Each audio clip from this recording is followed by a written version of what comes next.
Hello hi guys, எல்லோரும் எப்படி இருக்கீங்க? எல்லோரும் நல்லா தான் இருப்பீங்கள்.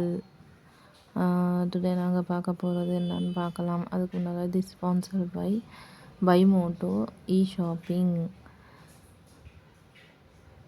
இது பற்றி நாங்கள் இப்போ என்ன பார்க்க போகிறோம்னா, நாங்கள் கொத்தவரங்காய் பொரியல் செய்வது எப்படி, அந்த இமேஜ் வந்ததுக்கப்புறம் அதோட டீட்டெயில்ஸ் நான் சொல்கிறேன்.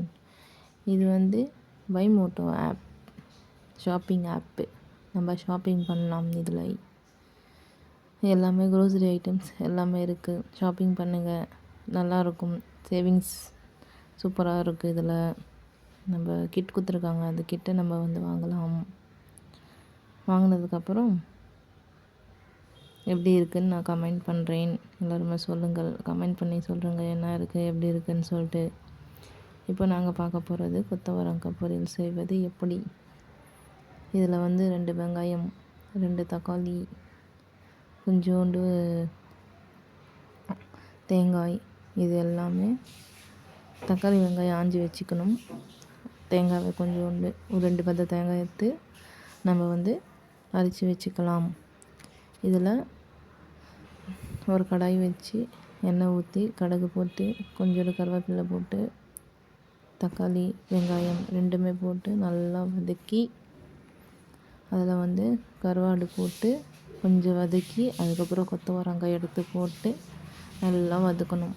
வதக்குனதுக்கப்புறம் கொஞ்சோண்டு 65 மசாலா, கொஞ்சோண்டு குழம்பு மசாலாத்தூள், நம்மளுக்கு தேவையான அளவுக்கு உப்பு, தேவையான அளவுக்கு மிளகாய் பொடி போட்டு நல்லா கிண்டணும்.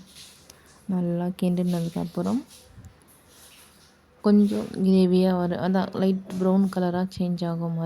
அதுக்கப்புறம் கொஞ்சோண்டு தண்ணி ஊற்றிக்கணும். தண்ணி ஊற்றி நல்லா கொதிக்க வைக்கணும். ஒரு கிளாஸ் தண்ணி போடுறோன்னா 1/2 கிளாஸ் ஆகிற மாரி அதில் போட்டு நல்லா அது வேகிற அளவுக்கு, கொத்தவரங்காய் வேகிற அளவுக்கு நம்ம நல்லா கொதிக்க வச்சு வேக வச்சு, அதுக்கப்புறம் கொஞ்சம் 2 வித தேங்காய் எடுத்தோம்ல, அதை நல்லா பேஸ்ட்டு பண்ணி அதில் எடுத்து மிக்ஸ் பண்ணி நல்லா கிரேவி ஆகிற மாரி நம்ம போட்டுக்கணும். நல்லா அதை சுண்டுற அளவுக்கு நல்லா சுண்டி ஆனதுக்கப்புறம் நம்ம இறக்கி சாப்பிட வேண்டியதான். இது பண்ணி பாருங்கள், எப்படி இருக்குது டேஸ்ட்டுன்னு சொல்லுங்கள். உங்களுக்கு பிடிச்சி இருந்தால் கமெண்ட் பண்ணுங்கள். பாருங்கள் எல்லாமே எப்படி இருக்குது ஏது இருக்குதுன்னு சொல்லிட்டு நான் சொல்லியிருக்கேன். நீங்கள் ஒரு வாட்டி வீட்டில் செஞ்சு பாருங்கள். நல்லா இருந்துச்சுன்னா சொல்லுங்கள், இல்லைன்னா கமெண்ட்டில் சொல்லுங்கள். தேங்க்யூ.